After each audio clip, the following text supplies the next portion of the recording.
मैं, आलोक, अपने दोस्त रवि के साथ एक पुराने गांव में आया था। यह गांव हमारे शहर से बहुत दूर था और यहाँ सिर्फ कुछ पुराने, डरे हुए लोग रहते थे।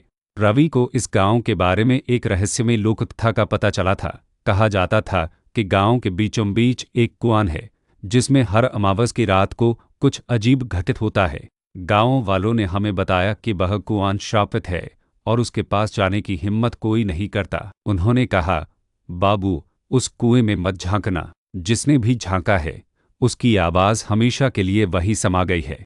रवि और मैं एक पुरानी टूटी हुई धर्मशाला में रुके जो कुएं के ठीक सामने थी। यह अमावस की रात थी।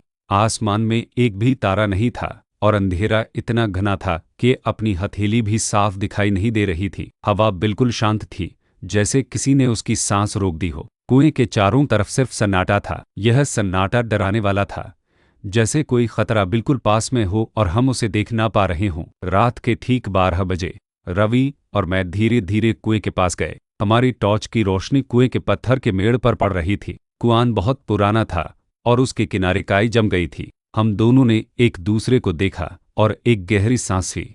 रवि ने अपना कैमरा निकाला और तैयार हो गया। आलोक, तुम कैमरे की रिकॉर्डिंग शुरू करो, रवि ने फुसफुसाते हुए कहा। मैं कुएं के अंदर झांकने जा रहा हूं। मैं डर से कांप रहा था। रवि, क्या तुम सच में जाना चाहते हो? गांव वालों ने मना किया है। यह सिर्फ एक कहानी है, आलोक, रवि ने मुस्कुराते हुए कहा, पर उसकी आंखों में भी डर था। हमें इसे रिकॉर्ड करना होगा। रवि ने कुएं के मेड़ पर झुककर अंदर झांका। मैं पीछे खड़ा था और अपनी टॉर्च से रोशनी कुएं के अंदर डालने की कोशिश कर रहा था, पर रोशनी कुएं की सतह तक नहीं पहुंच पा रही थी। अंदर सिर्फ अथाह कालापन था। रवि ने अचानक अपनी सांस रोक ली। वह बिल्कुल शांत हो गया। उसका चेहरा पीला पड़ गया था। उसकी आंखें चौड़ी हो गई, जैसे उसने कोई भयानक दृश्य देख लिया हो। रवि, क्या हुआ? मैंने पूछा। रवि ने कोई जवाब नहीं दिया। वह अपनी जगह पर जम गया था और उसकी आंखों में एक अजीब सा खालीपन था। उसका मुंह हल्का सा खुला था, पर कोई आवाज नहीं निकल रही थी। मैंने उसे हिलाया। हे, बोलो, क्या हुआ? रवि ने धीरे धीरे सिर उठाया और मेरी तरफ देखा। उसकी आंखों में अब भयानक डर था। वह कुछ कहना चाहता था, पर उसके गले से सिर्फ एक सूखी, कर्कश आवाज निकली जो किसी शब्द की तरह नहीं थी, जैसे किसी ने उसके गले से आवाज छीन ली हो। मैं डर गया। मैंने रवि को वहां से हटाने की कोशिश की, पर उसने खुद को पीछे खींच लिया और कुएं के मेड़ पर वापस झुकने लगा। रवि, नहीं, मैंने चिल्लाते हुए कहा। रवि ने फिर से कुएं के अंदर झांका। इस बार उसने धीरे से अपना हाथ कुएं के अंदर डाला, जैसे कोई उसे अंदर खींच रहा हो। मैंने उसका हाथ पकड़ने की कोशिश की, पर उसने मुझे दूर धकेल दिया। और फिर मैंने वो सुना, एक बहुत ही धीमी, भयानक और अजीब सी आवाज। ऐसा लगा जैसे पानी में कोई चीज धीरे धीरे ऊपर आ रही हो। कुएं के अंदर से एक हल्की नीली रोशनी बाहर आने लगी। यह रोशनी किसी जुगनू की तरह नहीं थी, बल्कि ऐसा लगा जैसे कुएं के अंदर से कोई गहरा नीला धुआं निकल रहा हो।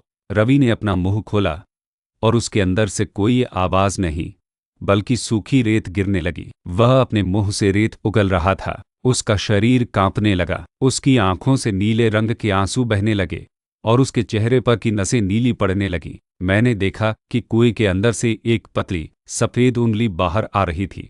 वह उंगली बहुत लंबी थी और उसका नाखून भी बहुत बड़ा था। उस उंगली ने रवि के हाथ को छुआ और जैसे ही उसने छुआ, रवि का शरीर एक झटके से शांत हो गया। उसकी आंखों में से वो नीलापन गायब हो गया और उसके मुंह से रेत गिरना बंद हो गया। रवि का चेहरा वापस सामान्य हो गया। उसने कुएं के मेड़ से अपना हाथ हटाया और मुझे देखा। उसकी आंखों में वही पुरानी चमक थी और उसने मुस्कुराते हुए कहा, आलोक, मुझे अब डर नहीं लग रहा है। तुम्हें भी नहीं लगना चाहिए।